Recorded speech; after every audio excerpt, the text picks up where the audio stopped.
Star माला में स्वागत है। आइए सुनते हैं कहानी दुनिया एक आईना। बहुत समय पहले की बात है। नदी के तट पर एक गांव बसा था और उसी के नज़दीक एक संत का आश्रम था। एक बार संत अपने शिष्यों के साथ नदी में स्नान कर रहे थे। तभी एक राहगीर वहां आया और संत से पूछने लगा, महाराज, मैं परदेश से आया हूँ और इस जगह पर नया हूँ। क्या आप बता सकते हैं कि इस गांव में किस तरह के लोग रहते हैं? यह सुनकर संत ने उस राहगीर से कहा, भाई, मैं तुम्हारे सवाल का जवाब बाद में दूंगा।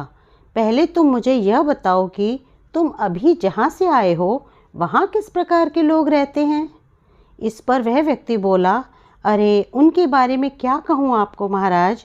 वहाँ तो एक से एक कपटी, दुष्ट और बुरे लोग बसे हुए हैं। तब संत ने उससे कहा, तुम्हें इस गांव में भी बिल्कुल उसी तरह के लोग मिलेंगे, कपटी, दुष्ट और बुरे। इतना सुनकर वह राहगीर आगे बढ़ गया।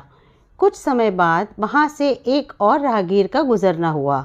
वह भी किसी नई जगह पर बसने की इच्छा रखता था और इसी कारण उस जगह के बारे में जानना चाहता था। उसने संत से पूछा, महात्मन, मुझे यहाँ की आबो हवा ठीक लगती है।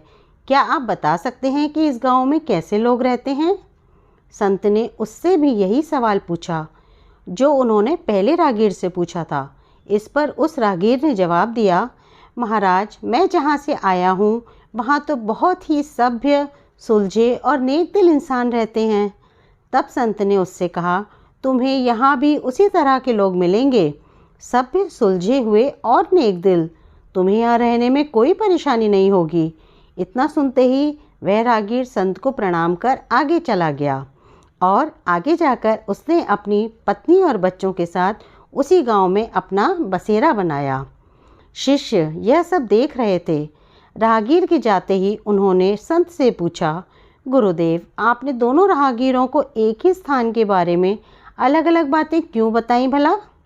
इस पर संत ने उनसे कहा, वत्स, आमतौर पर हम चीज़ों को वैसे नहीं देखते जैसी वे हैं, बल्कि उन्हें हम उसी हिसाब से देखते हैं जैसे कि हम खुद हैं। हर जगह पर हर प्रकार के लोग होते हैं। अब यह हम पर निर्भर करता है कि हम किस तरह के लोगों को देखना चाहते हैं। अगर हम अच्छाई देखना चाहें तो हमें अच्छे लोग मिलेंगे और बुराई देखना चाहें तो बुरे मिलेंगे, क्योंकि यह दुनिया एक आईना है। अर्थात ये दुनिया एक शीशे की तरह है जिसमें अगर हम सुख ढूंढेंगे तो हमें सुख मिलेगा, अगर हम दुख बांटेंगे तो हमें दुख मिलेगा। यह सुनकर शिष्यों को उनकी बात का मर्म समझ में आ गया और उन्होंने जीवन में सिर्फ सच्चाइयों पर और अच्छाइयों पर ध्यान केंद्रित करने का निश्चय किया। यदि यह कहानी आपको पसंद आए तो कृपया लाइक एंड सब्सक्राइब ज़रूर कीजिएगा। ऐसी ही अन्य कहानियों के साथ फिर मिलूंगी आपसे। तब तक के लिए खुश रहिए, स्वस्थ रहिए।